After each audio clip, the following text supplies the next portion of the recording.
जोहार दोस्तों, झारखंड के 23 वर्षों के बनने के बावजूद भी आज भी झारखंड में ऐसी कोई यूनिवर्सिटी नहीं है जहां रिसर्च का काम चलता हो, या फिर ऐसा कोई कॉलेज नहीं है जहां इंटर्नशिप मैंडेटरी हो, या फिर ऐसी कोई उद्योग नहीं है जहां रोजगार मिल सके। इसीलिए तो रोजगार का एकमात्र साधन हो जाता है सरकारी नौकरी। और इन सरकारी नौकरियों में बहालियां कुछ ही निकलती हैं, लेकिन फॉर्म लाखों में गिरता है। तभी तो इन कुछ हजार पोस्टों के लिए कोई भी कुछ भी करने को तैयार हो जाता है, यानी कि कितना भी पैसा खर्च करने को तैयार हो जाता है। तभी तो गौरव मुंजाल अनअकैडमी के संस्थापक ने कहा था कि भारत में कोई भी सरकारी नौकरी लेने के लिए आपको एक टूर्नामेंट जीतना पड़ेगा। मतलब यहाँ का जो कॉम्पिटिटिव एग्जाम है वो एक टूर्नामेंट की तरह। Just like for players, they keep on practicing. They'll go to the gym to work out, etc. I think a lot of mental workouts are needed. और इस एग्जाम में इसके बाद धांधली का स्कोप भी खुल जाता है, क्योंकि पैसा पानी की तरह लोग बहाने लगते हैं। तभी तो हाल ही में संपन्न हुए झारखंड सीजीएल के एग्जाम में धांधली सामने आई और इसमें बड़े बड़े लोगों का नाम आया, जैसे कि नीरज सिन्हा जी जो जेएसएससी के चेयरमैन है, विनोद सिंह और पिंटू श्रीवास्तव।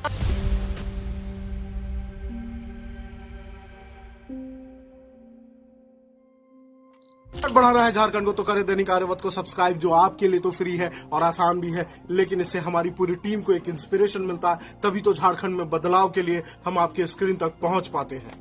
कौन है ये बड़े बड़े लोग जो सीजीएल एग्जाम को सेट कर रहे हैं, सब बताएंगे। अंत तक बने रहिए इस वीडियो में, आपको पता चलेगा आखिर इनका बैकग्राउंड क्या है। तो सबसे पहले बात करते हैं विनोद सिंह की, जिनका नाम सबसे ऊपर आ रहा है। विनोद सिंह प्रोफेशन से तो एक आर्किटेक्ट इंजीनियर है, लेकिन इनके धनबाद और रांची में बड़े बड़े महल है और इनका कनेक्शन डायरेक्ट हेमंत सोरेन से है। दरअसल जब हेमंत सोरेन की जांच चल रही थी जमीन घोटाले की ईडी टीम द्वारा, तभी ईडी टीम को एक व्हाट्सएप चैट मिला जिसमें विनोद सिंह का नाम आया। विनोद सिंह के कनेक्शंस सिर्फ हेमंत सोरेन से नहीं आए उस चैट में, बल्कि विनोद सिंह का कनेक्शन जेएसएससी के पूर्व अधिकारी एक है रवि राज शर्मा, उनके साथ भी उनके चैट्स लीक हुए हैं, जिसमें उन्होंने क्लियर रूप से ये बात करते हुए देखा गया है कि जेएसएससी सीजीएल को सेटिंग करना है और कई लोगों से पैसे लेना है और ब्लैंक चेक्स भी कुछ मिले हैं। तो ईडी अब रुख कर रही है जेएसएससी सीजीएल की तरफ। हो सकता है कि इन्फोर्समेंट डायरेक्टरेट भारत सरकार जेएसएससी सीजीएल की स्कैम को भी जांचे, लेकिन फिलहाल इस स्कैम को जांच कर रही है रांची पुलिस की एसआईटी टीम, यानी स्पेशल इन्वेस्टिगेशन टीम।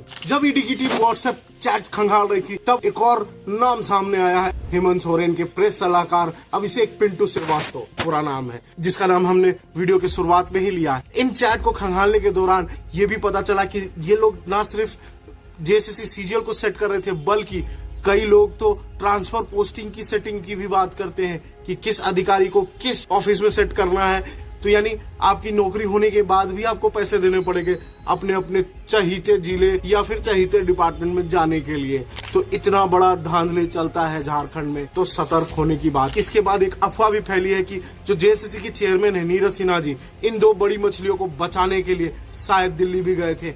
हो सकता है दिल्ली में कई लोगों से बात भी किया हो उन्होंने ईडी से, ताकि इन दो बड़ी मछलियों को बचाया जा सके, लेकिन इस पर हम कोई पुष्टि नहीं कर सकते क्योंकि दैनिक आर्यावत को सिर्फ अफवाहें मिली हैं। सच्चाई कितना है हम नहीं जानते हैं। सर, एसआईटी की टीम ने झारखंड विधानसभा के अंडर सेक्रेटरी मोहम्मद समीब और उनके दो बेटों को भी अरेस्ट किया है। दरअसल इनके ऊपर शक तो पहले से ही था, लेकिन ये शक यकीन में तब बदला जब ईडी की जांच में लगातार सीजीएल के एडमिट कार्ड मिलने लगे और इनके पास से भी 1 दर्जन एडमिट कार्ड मिले हैं और साथ साथ 12 ब्लैंक चेक भी मिले हैं।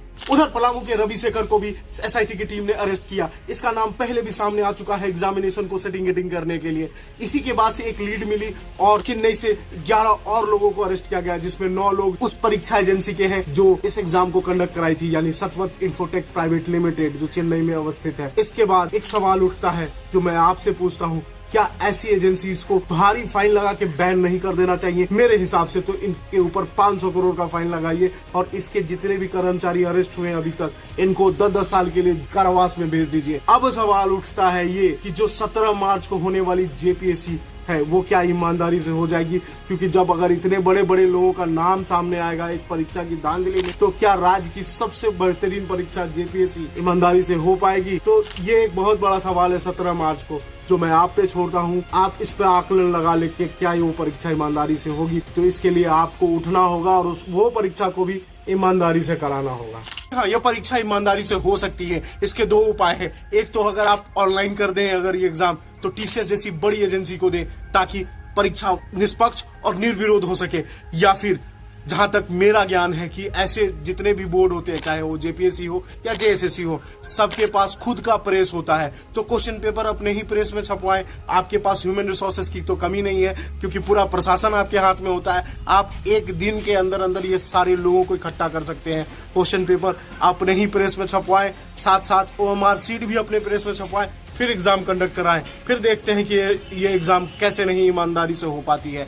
ये हो सकती है अगर आपके अंदर इच्छा शक्ति है। तो 17 मार्च को एग्जाम लेने की क्या जल्द हड़बड़ी है, थोड़ा समय ले ले और ये प्रोसेस अपना ले, ऐसा मेरा आग्रह है जेपीएससी और झारखंड सरकार से।